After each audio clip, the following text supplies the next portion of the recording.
What up guys, Leo here from Projects Unknown, and in this video I'm going to talk about something very important that I will be announcing, and that is the Projects Unknown Cup Tournament 2016. Since 2015 was somewhat a success, I'm planning to do a new one, which is this summer, around June or July, between those 2 months, and it will feature some of these new Naughty Dog and possibly Konami games, multiplayer, which will have tournaments, of course.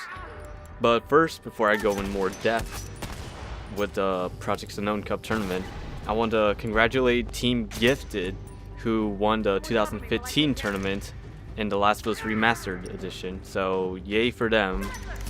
And something that I want to talk about more in this video before I talk about 2016 is the mistakes that I've done in the 2015, which I will try my best to avoid for this year. Obviously, the two main things that stand out to me was time and feedbacks for players.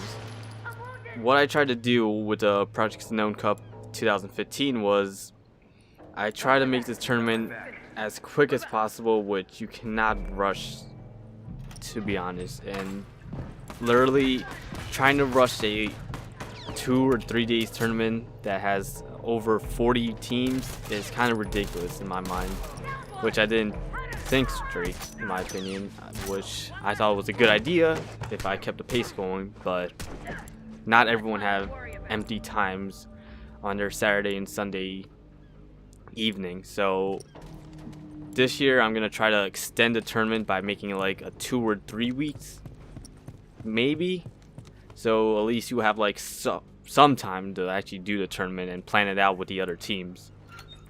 And obviously the feedback, the website I was using to host the tournament was called Challenge, I don't even know how to say it, but it was an alright website. Naughty Dog and Triple Rec use the same website to do their Apocalypse tournament for the Last of Us PS3, which was a long time ago, and in my opinion I thought it was a good idea, but it wasn't user friendly. So I'm gonna ditch the website for this year and probably gonna make a new website that just dedicated for the tournament.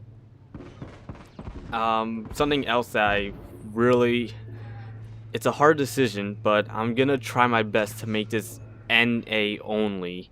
And the reason why I wanted to keep this at North America is that trying to set up a team facing the other team from different time zone can be really tough, in my opinion.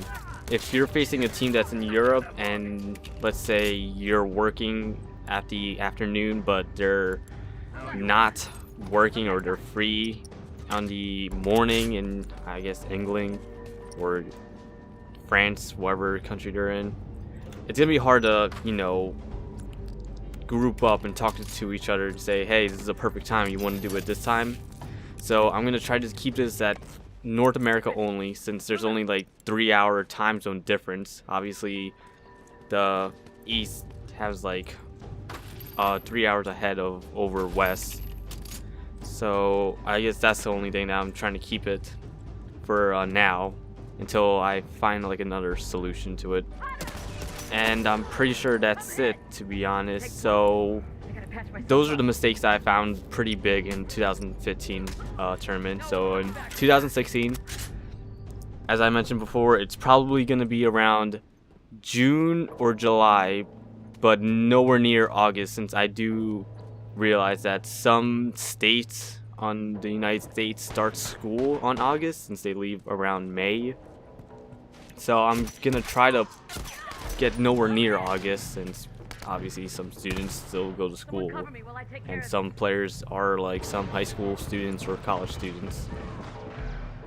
And I'm pretty sure that's it when it comes to dates.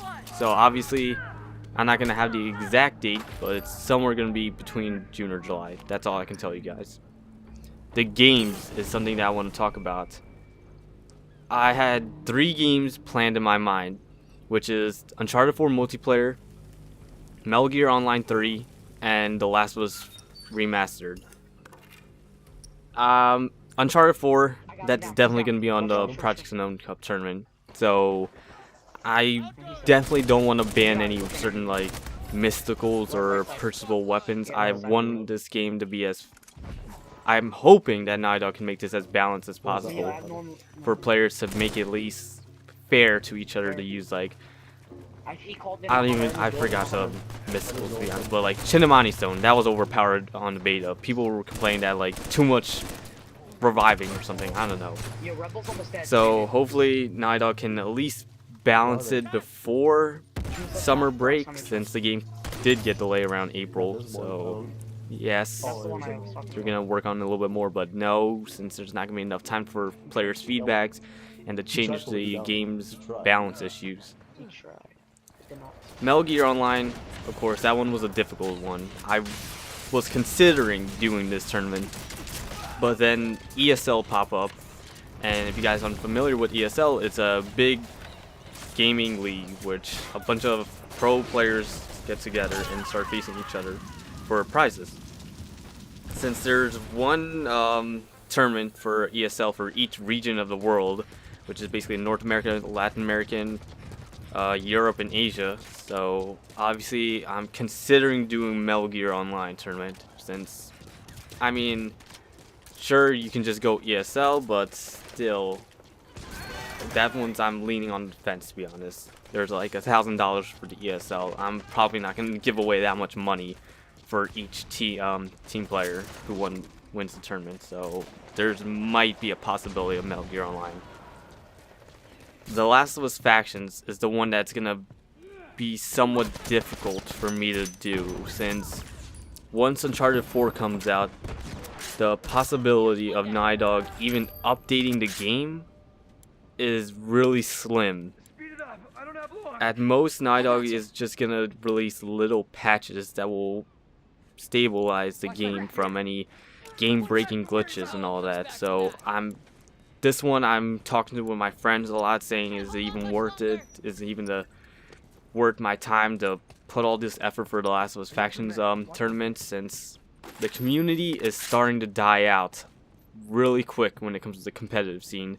And I'm not talking about FN. The FN competitive scene is something that I do not enjoy talking about and wanted to be involved in this tournament, since it does restrict players and removes certain playstyle, which I think it's unique for certain players, but apparently it's not fair for FN players. So yes, there's might be slim chances of there's a factions tournament, so don't get your hopes up. But if I do a tournament for the Last of Us Factions multiplayer, there's probably not going to be a big prize money, like exactly like Uncharted 4 tournament money, which is $500 for Uncharted 4. I forgot to mention that.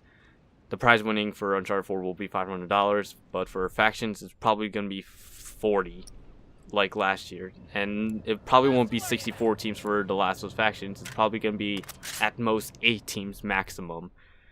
But with Uncharted 4, yes, that one's going to have 64 teams. So yeah, hooray for whoever's going to destroy everyone in that tournament. And I'm pretty sure that's it for this video. If you guys have any important question, any question about this tournament, you can leave a comment. I'm actually going to respond to these kind of comments in my other videos. I don't respond to them at all, but this one I will get back to you guys as quickly as possible.